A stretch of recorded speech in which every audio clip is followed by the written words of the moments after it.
الرجيم بسم الله الرحمن الرحيم والوالدات يرضعن أولادهن حولين كاملين لمن أراد أن يتم الرضاعة وعلى المولود له رزقهن وكسوتهن بالمعروف لا تكلف نفس إلا وسعها لا تضار والدة بولده وعلى الوارث مثل ذلك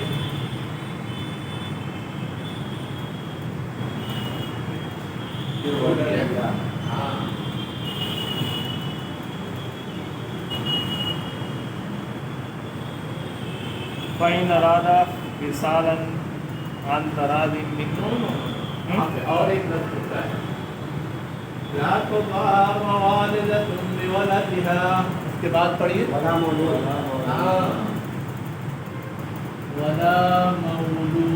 له وعلى الوارث بولده ہوگا اس کے بعد وعلى الوارث مثل ذلك فإن أراد فصالا عن تراض منهما وتشاور فلا جناح عليهما وإن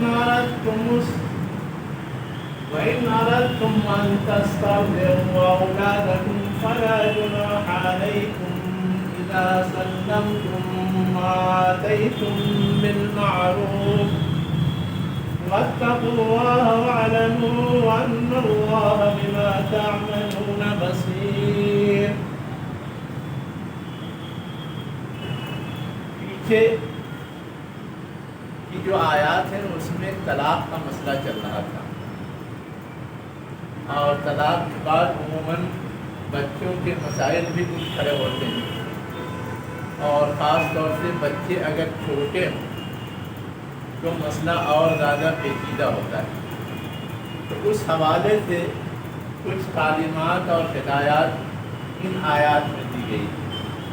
اسی طرح طلاق ہو جائے تو جو دوسرا مسئلہ کھڑا ہوتا ہے وہ یہ کہ اب دونوں اپنا دوسرا نکاح کرنا چاہتے ہیں، خاتون الگ اور مرد الگ. اب اس نکاح کی شکل کیا ہوگی؟ اسی طرح بیچ میں ایک چیز کی طرف اور اشارہ کر دیا گیا کہ اگر ان میں سے کسی کا انتقال ہو جائے تو اس انتقال کی صورت میں کیا احکامات ہیں. اس کا اشارہ کیوں کیا گیا وہ ابھی ہم لوگ بات کریں گے، لیکن یہ کوئی بات ہے جو ان آیات کے اندر بیان ہوئی. اس میں سب سے پہلی بات جو بتائی جا رہی ہے وہ کیا ہے؟ مائیں والوالدات، مائیں یا جننے والیاں. لفظی ترجمہ کیا ہوگا؟ جننے والیاں. اور معروف ترجمہ کیا ہوگا؟ مائیں. یرضعن اولادہن، دودھ پلائیں اپنی اولاد کو. حولین کاملین، 2 سال مکمل. 2 سال. حول کا ترجمہ کیا ہوتا ہے؟ سال. کامل کا مکمل.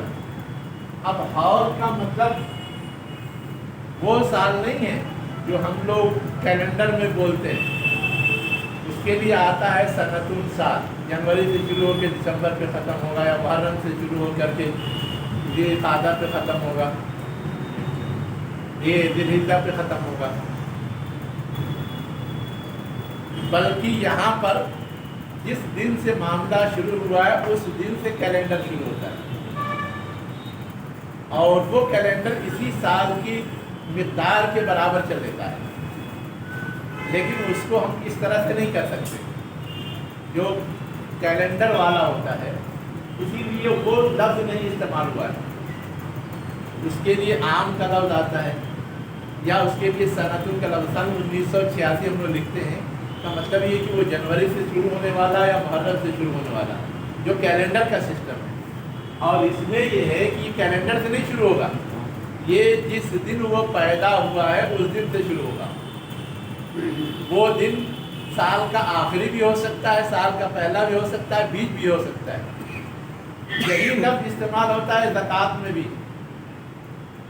زکوٰۃ کے لیے بھی یہی ہے کہ جس دن آپ صاحب نصاب بنے اس دن سے زکوٰۃ آپ پہ فرض ہے. وہ پہلا دن ہو, بیچ کا دن ہو, آخری دن ہو, اس سے فرق نہیں پڑتا. اس دن سے فرض ہے اور اس دن سے گنا جائے گا سال بھر. یہ تو سہولت کے لیے ہم لوگوں نے یہ سسٹم بنا لیا ہے کہ رمضان کیا کرتے ہیں, زکوٰۃ نکالتے ہیں. لیکن اصولی بات وہ نہیں. اصولی بات یہ کہ جب آپ صاحب نصاب ہوئے اس وقت سے آپ پر زکوٰۃ لازم ہو گئی. اسی لیے وہاں بھی لفظ حول ہی استعمال ہوتا ہے. تو جب بیچ سے کوئی ایک سال بھر کی مدت پوری کرنی ہو تو حول کا لفظ آتا ہے, اور جب کیلنڈر والا ہو تو پھر عام کا یا سن کا لفظ آتا ہے. ٹھیک. دوسری چیز جو یہاں بتائی گئی ہے وہ یہ ہے کہ وہ 2 سال جو ہیں وہ کامل ہونا چاہیے.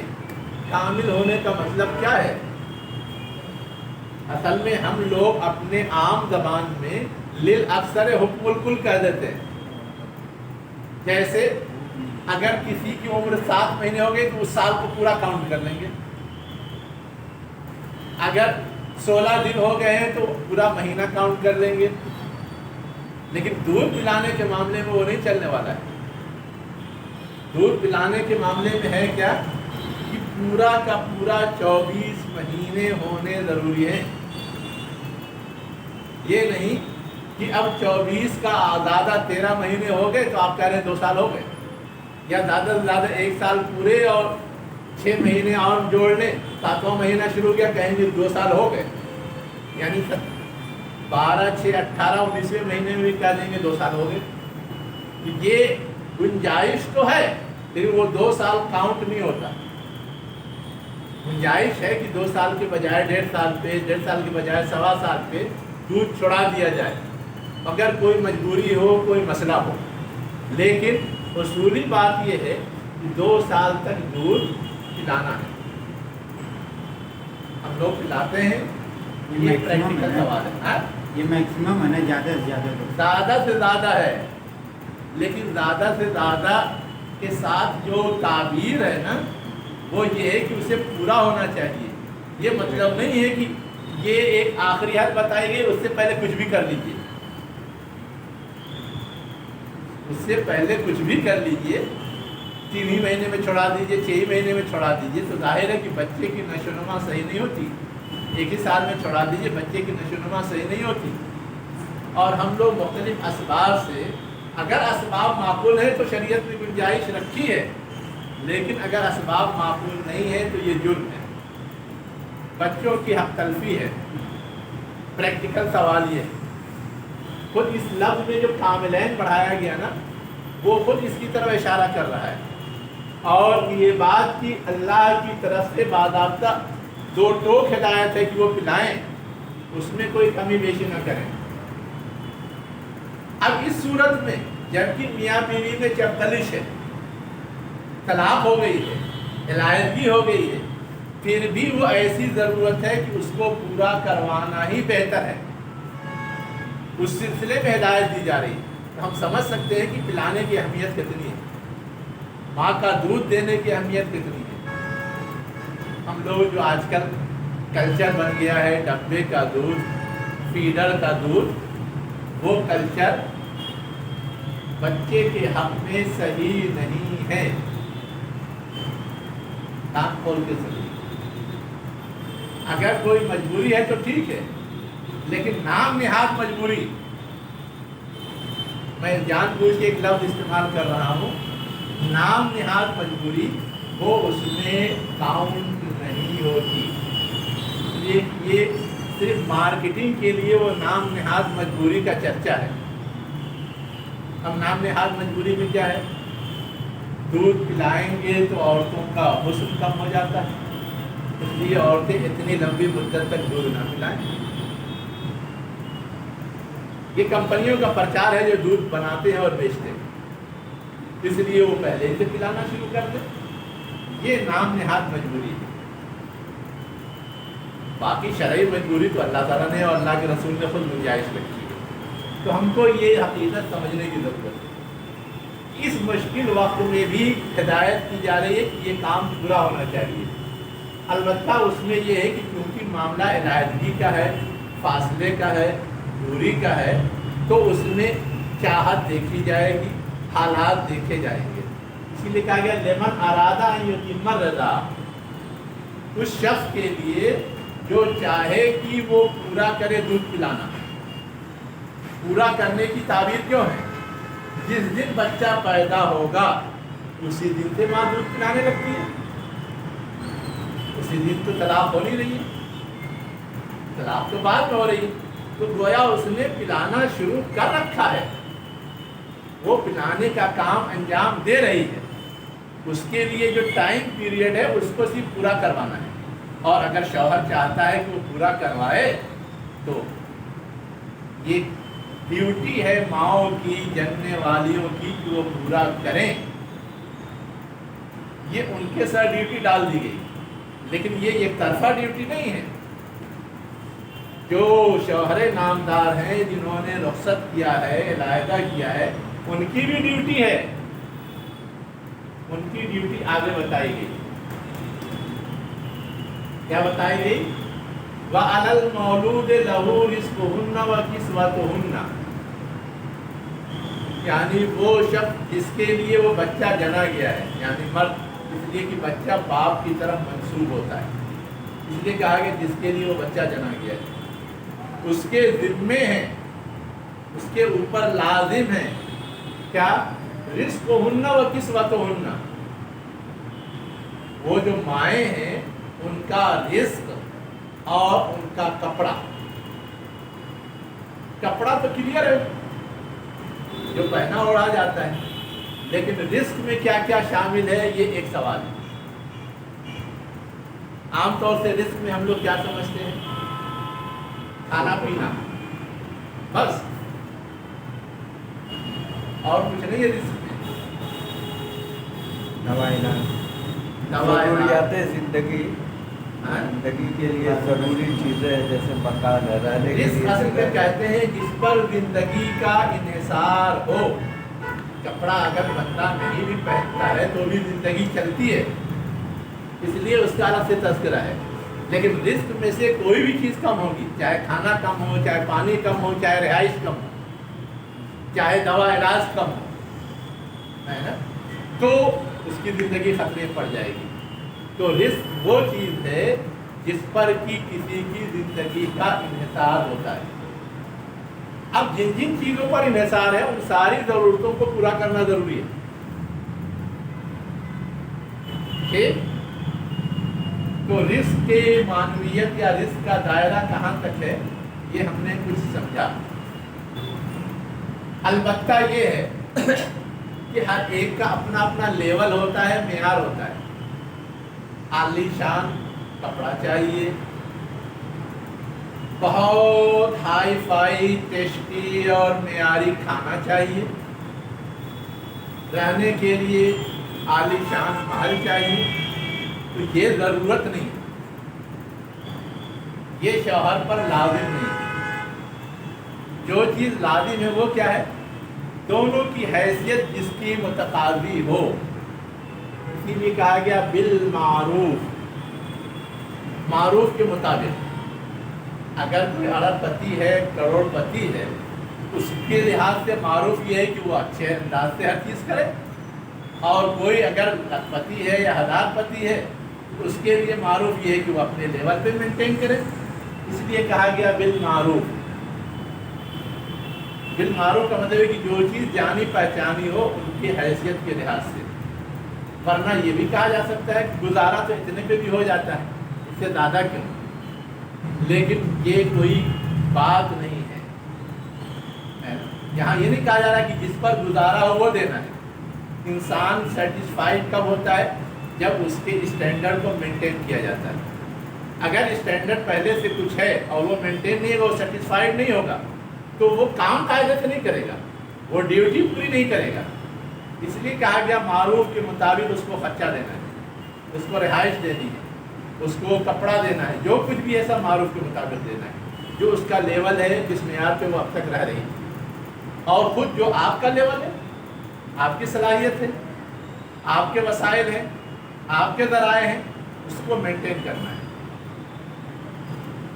اور کلیئر کٹ ایک اصول بتایا گیا، لا تکلف نفس الا وسعها، کسی نفس کو نہیں ذمہ دار بنایا جائے گا، مکلف بنایا جائے گا مگر اس کی وسعت پر، اس کی طاقت پر۔ یعنی شوہر سے جو مطالبہ ہے وہ بھی اس کی طاقت پر، اور بیوی سے جو مطالبہ ہے وہ بھی اس کی طاقت پر۔ یہ نہ سمجھیے گا کہ یہ صرف مرد کے لیے۔ اب آپ کہیں گے شوہر تو سارا خرچ سنبھالتا ہے، اس کی طاقت تو سمجھ میں آ رہی ہے، بیوی کیا کرتی ہے کہ اس کی طاقت دیکھیں گے؟ یا ماں جو دودھ پلانے والی ہے وہ کیا کرتی ہے کہ اس کی طاقت دیکھیں گے؟ تو برابر دودھ پلا رہی ہے، ہاں؟ اس کو برابر دودھ پلا رہی ہے جتنی ضرورت۔ وہ ٹھیک ہے، لیکن کبھی مسئلہ یہ بھی تو ہوتا ہے کہ بچے کو ضرورت ہے دن بھر میں 1 لیٹر دودھ کی، اور ماں کو آدھے لیٹر سے زیادہ ہوتا نہیں، تو اب اس کے لیے ہر کھٹ کھٹ کریں گے؟ ضرورت چاہیے، ہاں ضرورت چاہیے۔ ہاں، آپ علاج کروائیے، ورنہ وہ تو اتنے ہی دے پائے گی جتنا اس کے تھن سے نکل رہا ہے، اس سے زیادہ تو نہیں دے سکتی۔ تو ہر پہلو اس کے اندر شامل ہے، جو سمجھنے کی چیز ہے وہ یہ، جس طرح مرد کے لیے یہ ہے کہ وہ اپنے اسٹینڈرڈ کے لحاظ سے کرے، اس سے زیادہ کا ذمہ دار نہیں، ویسے ہی عورت کے لیے بھی یہ ہے کہ وہ اپنی صلاحیت بھر کرے، اس سے زیادہ کی ذمہ دار نہیں۔ لا تکلف نفس الا وسعها میں دونوں اینگل ہے، دونوں پہلو ہے، ٹھیک؟ اب اس کے آگے کیا ہے؟ لا تضار والدۃ بولدها ولا مولود له بولده، یعنی اس طرح کا جو معاملہ دودھ پلانے اور پلوانے کا ہے، اس میں کوئی کسی کو نقصان نہ پہنچائے، نہ بچے کا باپ بچے کی ماں کو، اور نہ بچے کی ماں بچے کے باپ کو۔ اب نقصان کیسے پہنچاتے ہیں؟ نخرہ ایسا کریں گے کہ اتنا مجھ کو ملے گا تب ہم پلائیں گے ورنہ نہیں، اور وہ نخرہ کیا ہے؟ شوہر کی صلاحیت سے زیادہ۔ دیکھیے اب تو طلاق ہو گئی ہے، جدائی ہو گئی ہے، نفرت ہو گئی ہے، پریشان کرنا ہے، اس کی اجازت نہیں۔ ویسے ہی شوہر نامدار کیا کرتے ہیں؟ کرتے یہ ہیں کہ اب تو اس کو ہم نے چھوڑ دیا، دوسرا کون سنبھالے گا نہیں سنبھالے گا، اس وقت تک تو یہ پریشان ہے، اس کو ضرورت ہے، کم سے کم دے کر کے بھی مجبوراً وہ کرے گی، ماں کی ممتا ہے، مجبوراً وہ کریں گے، نہیں دیں گے تو بھی۔ اس لیے یا تو بہت کم یا بالکل نیگلینسی، نظر انداز کرنا، ماں کی ممتا سے تو وہ کرے گی ہی کرے گی، ہم کو کیا پڑی ہے۔ یہ دونوں جو اینگل ہے دونوں غلط ہے، نہ باپ کو یہ حق ہے کہ ماں کو بلا وجہ نقصان پہنچانے تکلیف پہنچانے کی کوشش کرے، نہ ماں کو یہ حق ہے کہ باپ کو بلا وجہ نقصان پہنچانے یا تکلیف پہنچانے کی کوشش کرے۔ آج کل ہوتا کیا ہے؟ جب سے انڈیا میں میرج کوڈ بنا ہے نا، میرج کوڈ میں بہت سارے اصول منمانے انداز سے مغرب کی نقالی میں رکھے گئے ہے نا۔ اب اس نقالی میں کیا ہے؟ طے ہے کہ اتنا تو لامحالہ چاہیے، چاہے دونوں کی صلاحیت ہو یا نہ ہو، دونوں اس کے اہل ہوں یا نہ ہو، یہ گنجائش ہے اس میں کہ دونوں مل کے اگر کوئی چیز طے کریں تو وہ مان لیا جائے گا، دونوں مل کے اگر کوشش کریں تو وہ مان لیا جائے گا۔ لیکن اگر دونوں کی طرف سے کوئی بات نہیں آتی ہے تو جج اپنے طور پر بھی فکس کر سکتا ہے،